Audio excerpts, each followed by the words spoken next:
ama private ha noqdo ama public ha noqdee waliba kuwa dawladda in la iska xil saaraa baan anu jecelahay kuwa dawladda waayo kani waa danaysto lacag buu doonaya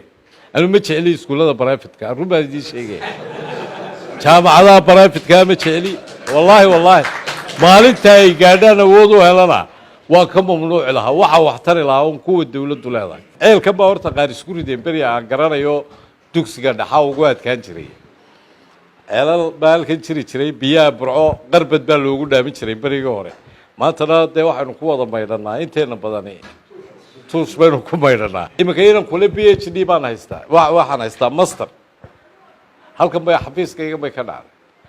ayaa yidhi waxaan doonayaa inaan PhD doonto xagad ka doonaysaa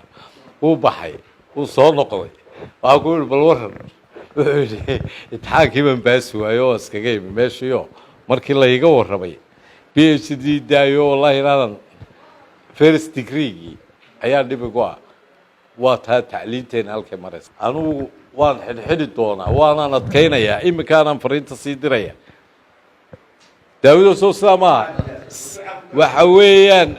waalidow maqal carruurta lama hadlaayo anugu waa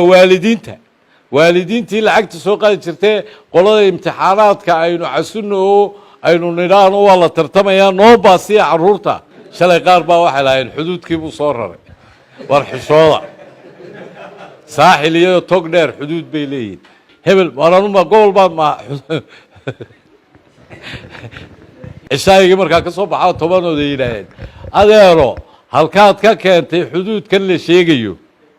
eg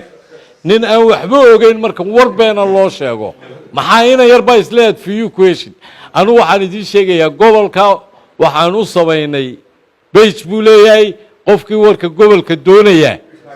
kaa ha galo laakiin dadkana waxaan u soo jeedinayaa weliba war xumo tashiilka iyo beenaalayaasha iska ilaaliya